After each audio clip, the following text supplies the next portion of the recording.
Halo, selamat datang di WV Corner.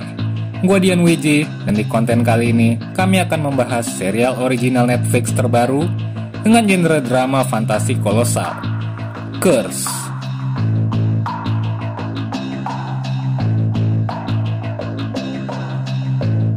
Sukses besarnya Game of Thrones selaku series bertema drama fantasi kolosal di satu dekade terakhir tampaknya cukup men-trigger Netflix untuk mencuri hati masyarakat dengan mengeksekusi formula serupa.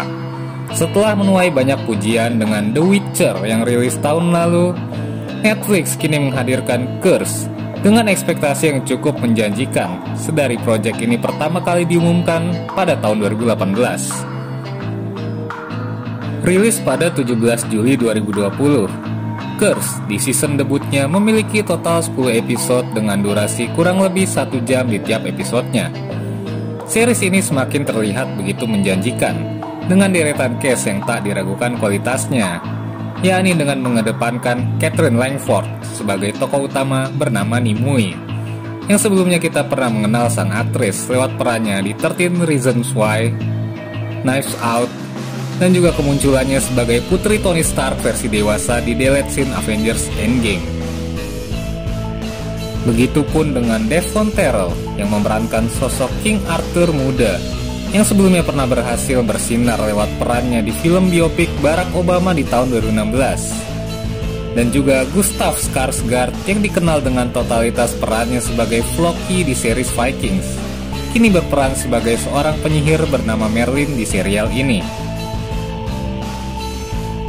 Diadaptasi dari grafik novel berjudul sama karya penulis Tom Wheeler dan ilustrator Frank Miller, Curse mengangkat cerita tentang legenda mitologi Britania, King Arthur, yang dibawakan dari sudut pandang tokoh wanita, dalam hal ini Caitlin Langford yang berperan sebagai Nimue, yang nantinya akan menjadi sosok Lady of the Lake, salah satu tokoh besar di mitologi ini.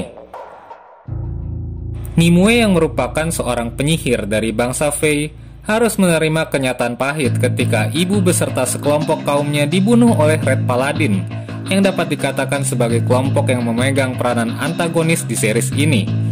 Nimue yang menerima wasiat dari ibunya untuk mengantarkan sebuah pedang kepada Merlin, menemui begitu banyak jalan terjal ketika mengetahui bahwa ini bukanlah pedang biasa, melainkan sebuah pedang dengan kekuatan magis yang telah melegenda, yang akhirnya menenggelamkan dirinya dalam begitu banyak konflik yang melibatkan banyak pihak.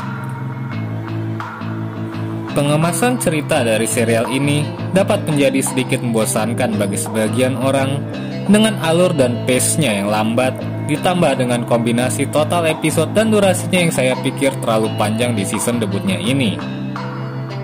Di sisi lain, performa aktor dan aktris utama di serial ini sudah sangat memaksimalkan potensi mereka, meski kurang didukung dengan pengembangan karakter yang terasa masih lemah dari sisi penulis cerita. Caitlin Langford dan Devon Terrell dengan segala karisma yang mereka miliki cukup memuaskan dengan peran sebagai sosok muda dari karakter besar dan legendaris yang nanti akan mereka perankan di season selanjutnya.